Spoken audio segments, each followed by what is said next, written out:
রণে বনে জলে জঙ্গলে যেখানে বিপদে পড়িবে আমাকে স্মরণ করিবে। আর তাই যখনই কোনো বিপদের সম্মুখীন হই, কোনো কথা না ভেবেই চলে যাই তার কাছে। এখন কিন্তু চলে এসেছি লোকনাথ বাবার জন্মস্থান অর্থাৎ চাকলাতে। ট্রেন মিস করে 1.5 ঘন্টা স্টেশনে বসে তারপর ফাইনালি ট্রেনে উঠে অটোয় করে এরকম কিছু মন্দির চত্বরে আসলে কিন্তু অনেক দোকান থেকে লোক থাকে যারা তোমাকে তাদের দোকানে নিয়ে যায় এবং ডালা তোমরা এখান থেকে পুজো দিতে পারবা। একটা বেশ কেওয়াস সৃষ্টি হয় এই সমস্ত দোকানদারদের মধ্যে, কে লোকজন নিতে পারে ভাই। একটা বিভৎস লেভেলের একটা বিজনেস চলছে এখানে, বিরাট। এখানে তোমরা একটু বার্গেনিং করে নিতে হবে জাস্ট একটা জিনিস। ঠিক আছে, আমাদের জন্য আমরা একটা নিয়েছি ডালা। কি দিচ্ছ ডালায়? নকুল দানা, বাতাসা, টুকটাটি। এইটুখানি দাম 21 টাকা। इतना महंगा?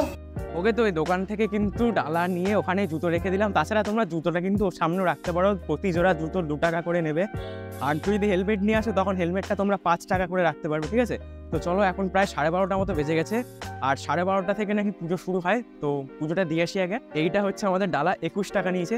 আর ভাই বিশাল লেভেলের বিজনেস এখানে, তুমি বুঝতে পারছি না। এখানে কিন্তু তোমার মেন যে মন্দিরটা যেখানে লোকনাথ বাবা রয়েছে সেটার কোনো ভিডিও বা ফটো তোলা নিষেধ, সেই জন্য চ্যানেলে কোনো ভিডিও বা ফটো তুলতে পারলাম না। প্রথমে এসেই আমি এখানে পুজো দিয়ে নিলাম। ওখানে কিন্তু একজন ব্রাহ্মণ অলরেডি বসে রয়েছে, তুমি তার কাছে দিয়ে পুজো দিতে পারো। আর একদম খুব সুন্দরভাবে পুজো দিয়ে নিলাম। আর এখন ওখানে ধূপ জ্বালানোর কোনো ব্যবস্থা নেই, আমি এখন সাইডটায় যাবো, এইখানটায় ধূপ জ্বালানো যাবে। ধূপ মোমবাতি কিনেছি, সেগুলো জ্বালাবো এবং তারপরে দেখি কি করছি। এই জায়গাটা রয়েছে টোটালি পুরো ধূপ মোমবাতি জ্বালানোর জন্য। খুব একটা বেশি সময় নষ্ট না করে আমরা যে ধূপ আর বাতিগুলো কিনেছিলাম, সেই ধূপ আর বাতিগুলো কিন্তু এই মন্দিরটার সামনে, মেন মন্দিরের সামনে একটা ছোট মন্দির রয়েছে, এই ছোট মন্দিরটার সামনে আমাদের ধূপ আর বাতিগুলোকে জ্বালিয়ে ঠাকুরের দিকে একটু দেখিয়ে ওইখানটাতেই রেখে দিলাম, যেখানে রাখার জায়গা ছিল।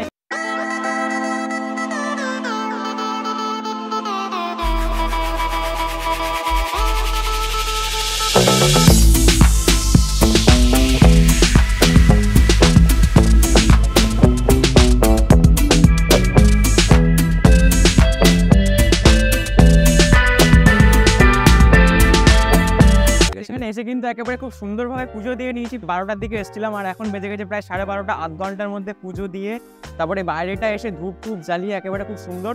আর এই যে বড় মন্দিরটা রয়েছে, এই মন্দিরটার উপরেও দেখি ওঠা যায় কিনা, সবাই তো উঠছে। আমি এখানে এই ধরে 2বার আসছি। আগের বার যেবার এসেছিলাম সেবার কিন্তু উপরটায় ওঠা যায়নি, আর এবার এসে দেখছি উপরটায় ওঠা যাচ্ছে। তাহলে দেখা যাক, এরকম একটা সুযোগ কিন্তু মিস করা যাবে না। আবার কবে আসা হবে কি জানি, তো উপরটা ওঠার একটা ইচ্ছা রয়েছে। আর মেন মন্দির তো হচ্ছে এইখানটায় হচ্ছে মেন মন্দির। আর তো দেখা যাক। আমরা আর একটা জিনিস তোমাদেরকে বলে রাখি, এখানে কিন্তু 35 টাকা করে কুপন কেটে খাওয়া হয়, প্রতিদিন দুপুরবেলা করে 35 টাকা করে দিলে তোমরা কিন্তু পেয়ে যাবে খিচুড়ি। আরও বেশ কিছু জিনিস রয়েছে, এটা আমরা পরে ট্রাই করবো, আজকেই ট্রাই করবো। বলেছিল কটা, 1:30 বলেছিল না, 1:30টার সময় আমাদেরকে দেওয়া হবে। তো দেখা যাক কেমন কি খাবার দেয় আমাদের। আর এখানেই কিন্তু আজকে আমরা দুপুরে লাঞ্চটা করব। এই গরমের মধ্যে এতটা পরিমাণে গরম আছে, টেম্পারেচার কত 39 মধ্যে আমরা এখন বসিরহাট থেকে চাকলা এসেছি ভিডিও করতে। শুধু ভিডিও না, পুজো দিতে এসেছি, কারণ আমি রিসেন্টলি ক্যামেরা কিনেছি, মাইক কিনেছি, তার একটা পুজো দেওয়ার ব্যাপার ছিল। এই জন্য ভাবলাম চাকলা থেকে ঘুরে আসা যাক, একটা ভিডিও বের করা যাবে, মাইকটার পুজো দেওয়া যাবে, ক্যামেরাটার পুজো দেওয়া যাবে। বাইরে মাইক বলতে মনে পড়লো, হলিল্যান্ডের একটা মাইক নিয়েছি আমি, ডেসক্রিপশনে তার লিঙ্কটা দিয়ে দেবো। আর অডিওটা তোমরা আমার শুনতেই পাচ্ছ, ওইটা দিয়ে এখন রেকর্ড হচ্ছে এই যে। তো জানি না আমাকে কেমন অডিওটা আগে থেকে ইমপ্রুভ হয়েছে নাকি। আগে থেকে বলতে তোমাকে আগের ভিডিও দেখতে গেলে 8 মাস আগে যেতে হবে। 8 মাস পরে আজকে আমি ভিডিও বানাচ্ছি। ওয়াও, কি উন্নতি হয়েছে গাইস আমার। আর ক্যামেরাটা আমি ইউজ করছি সনি ZV-10, আর ক্যামেরাটার লিঙ্ক দিয়ে দেবো ডিসক্রিপশনে। এবার চলো আমরা একটু মন্দিরের উপরটায় যাবো। আর উপরটা থেকে আমি কোনোদিন উপরটায় যাইনি, ঠিক গেছিস কোনোদিন? গেছিস? ও গেছে, আমি কোনোদিন যাইনি। তোমরা কিন্তু এখান থেকে কুপন কালেক্ট করতে পারবে, প্রতিটা কুপনের দাম আছে মাত্র 35 টাকা করে। যতটুকু শুনলাম খিচুড়ি দেবে, আর কিছু দেবে, চাটনি টাটনি দেবে, পায়েস টাইস দিতে পারে। আরও একটা কুপন ছিল 65 টাকা, তবে এইটা যে কুপন তোমরা মন্দিরের গেটটার বাইরে থেকে একদম কাউন্টার রয়েছে, কাউন্টার থেকেই তুমি কাটতে পারবে। ওই দিকটা বেশ কিছু দোকানপাট রয়েছে, ওই দিকটা যাবো, ওখানটা মেলা টেলা বসে মেবি, খুব সম্ভবত। আমি যখন এসেছিলাম তখন ওই দিকটা বন্ধ ছিল, একদম অফ সিজনে এসেছিলাম। সো এবার এসে দেখতে পাচ্ছি মোটামুটি মেলা টেলা রয়েছে, দেখা যাক ওই দিকটা গিয়ে কতদূর কি। ওকে, তোমাদের একটু রুটটাকে ক্লিয়ার করে দিই। তোমরা যদি শিয়ালদা থেকে আসো তাহলে শিয়ালদা থেকে তোমরা গুমা স্টেশনে নামবে, বনগা লোকালে উঠে গুমা স্টেশনে নামবে, ওখান থেকে তুমি অটো বা টোটো পেয়ে যাবে। আর তুমি যদি হাসনাবাদ থেকে আসো তাহলে হাসনাবাদ থেকে হাড়োয়াতে নামবে, হাড়োয়া রোড স্টেশনে, ওখান থেকে বেড়াচাপায় আসবে অটো ধরে। আর বেড়াচাপা থেকে তুমি ডিরেক্ট কিন্তু চাকলা মন্দিরের অটো পেয়ে যাবে, ভাড়া নেবে মাত্র 18 টাকা করে। মন্দিরটার পেছনে কিন্তু এরকম দোকানপাট রয়েছে, তোমরা এখান থেকে ঠাকুরের মূর্তি নিতে পারো, তারপরে হাতে পড়া নিতে পারো, বালা নিতে পারো, বা মালা টালা রয়েছে নিতে পারো। বেশ পুরো একটা মেলার মতো সিচুয়েশন কিন্তু এখানটায় রয়েছে।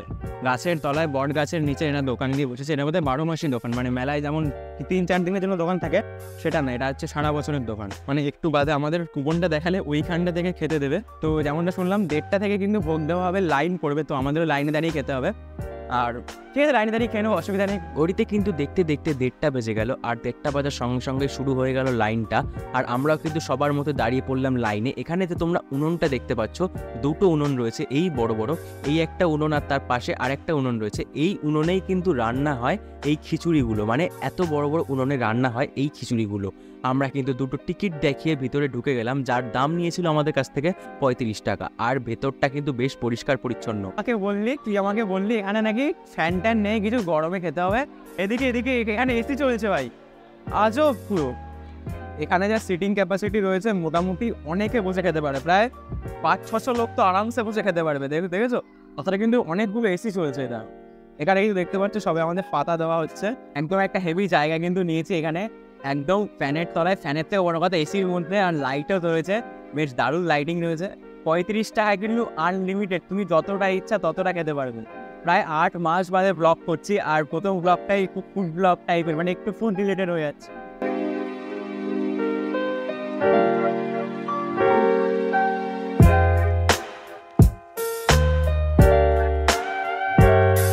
এটা হচ্ছে খিচুড়ির সঙ্গে আলু আর কুমড়ো দিয়ে তরকারি। তো অনেকটা করেই কিন্তু এখানে দিয়ে গেছে, মানে অনেকটা দিয়েছে। আরও দেখি আরও কী কী দেবে, আমাদের বললো ওখান থেকে আরও অনেক কিছু নাকি দেওয়া হবে। তো ফার্স্টে চলো এইটুখানি খেয়ে দেখা যাক, তারপরে দেখা যাক আরও কী কী দেয় তোমার সাথে সব তো শেয়ার করবো।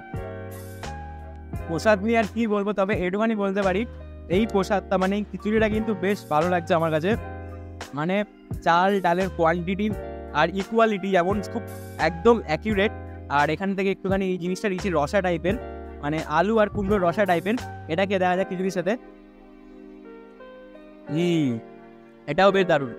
এর মধ্যে আবার সঙ্গে এই সয়াবিনও আছে এর মধ্যে, মানে আলু কুমড়ো সয়াবিন তিনটে একসঙ্গে একটা তরকারি, তিনটের সঙ্গে খিচুড়ি। এই এসির মধ্যে বসে গরম গরম খিচুড়ি আর সুন্দর এরকম একটা তরকারি খেতে কিন্তু বেশ দারুণ লাগে। তো প্রথমে এটা খেয়ে নেওয়া যাক। আহা কি সুন্দর, এই জন্য একবার অমৃত। আবার কিন্তু চলে এসছে খিচুড়ি, একটু অল্প করে দেবেন একদম, ব্যাস গরম গরম আবার চলে এসছে খিচুড়ি। 35 টাকা দামের এই খিচুড়ি কিন্তু বেকারস লেনের 50,000 টাকার খিচুড়ির সাথেও পাঙ্গা নিতে প্রস্তুত। আবার সঙ্গে সঙ্গে চলে এসছে পায়েস। ঠিক আছে, খিচুড়ি খেতে খেতেই চলে এসছে পায়েস, আর বোধহয় কিছু নেই, এই খিচুড়ি এইটা আর পায়েস। ওকে, তো খাওয়া দাওয়া করে একদম বাইরে চলে আসলাম। আর ওইখানটায় রয়েছে দেখতে পাচ্ছ কল, এইখানটায় সবাই হাত ধুচ্ছে। আর ওইখানটায় রয়েছে ঠান্ডা জল, মানে একদম ফ্রিতেই তোমরা বোতল থাকলে ঠান্ডা জল পেতে পারো। তো খাওয়া দাওয়া হয়ে গেল, এবার আমরা দেখি একটু উপরের দিকটায় যাবো। উপর মানে প্রথমে যেটা বলেছিলাম যে ওই মানে মন্দিরটার উপরে সেকেন্ড ফ্লোরে যাবো, সরি ফার্স্ট ফ্লোরে যাবো। তো ফার্স্ট ফ্লোরে এখন থেকে যাওয়া যায় কিনা। আর অনেকটা কিন্তু আজকে রোদ্দুরও নেই, তবে হিউমিডিটি কিন্তু বেশ অনেকটাই। চলো তাহলে মন্দিরের উপরটায় যাওয়া যাক, এদিক থেকে যাওয়া যায়, এদিক থেকে যেতে হবে। তো এইটা দিয়েই কিন্তু উপরে ওঠা যায় একদম ফার্স্ট ফ্লোরে। চলো ফার্স্ট ফ্লোরে যাওয়া যাক। নিচেরটা থেকে কিন্তু এখানে বেশ ঠান্ডা, আর অনেকেই বসে রয়েছে। ঠান্ডা না, এখানটা অনেকটাই ঠান্ডা। ঘরগুলোর ভেতরটাও কিন্তু বেশ অনেক ঠাকুর দেখতে পাচ্ছি, অনেক ঠাকুর রয়েছে। এইখানেও গণেশ রয়েছে। এইখান থেকে অনেকটা এইরকম ভিউ, আর সামনে থেকে ভিউটা চলো দেখে আসি একবার। তো মন্দিরের সামনে থেকে ভিউটা কিন্তু অনেকটা এই রকম, একদম মন্দিরের সামনে অনেকটা জায়গা কিন্তু ফাঁকাই রয়েছে, জাস্ট ঘাস লাগানো রয়েছে আর একটু একটু রাস্তা করা রয়েছে যেখানে তোমরা হাঁটতে পারবে। আর ওই যে বিল্ডিংগুলো দেখছো, ওই বিল্ডিংগুলোতে কিন্তু তোমরা খুব সম্ভবত থাকতে পারবে, অর্থাৎ গেস্ট হাউস। এখন এই উপরতলাটায় বসে রয়েছে, এখানে কিন্তু মোটামুটি নিচের তলা থেকে অনেকটাই ঠান্ডা রয়েছে। আর এখানটায় আমি ফ্রেমটা বেশ ভালো পেলাম বলে বসলাম, কারণ আলো আসছে ওদিক থেকে, আর বাচ্চারা খেলা করছে, দৌড়াচ্ছে এখানে। তো গাইজ আজকে আমাদের ভিডিওটা এই পর্যন্ত, আশা করছি তোমাদের ভালো লেগেছে। ভালো লাগলে অবশ্যই লাইক করে দিও, চ্যানেলে তুমি অবশ্যই সাবস্ক্রাইব করো, পাশে থাকা বেল আইকনটাকে অল করে দিও। আর হ্যাঁ, প্রায় অনেক দিন বাদে ভিডিও দিচ্ছি, তাই জানি চ্যানেলের রিচটা অনেকটাই ভেস্তে গেছে। তো একটা করে কমেন্ট করে দিও সুন্দর, আর পারলে এখান থেকে একবার ঘুরে যেও, আশা করছি তোমাদের ভালো লাগবে, খুব ভালো লাগবে। তো দেখা হচ্ছে তোমার সাথে পরের দিনের ভিডিওতে, ততক্ষণের জন্য ভালো থেকো, সুস্থ থেকো আর কি। আর হ্যাঁ, দেখা হচ্ছে পরের দিনের ভিডিওতে নতুন একটা ভ্লগের সাথে। Stay with me.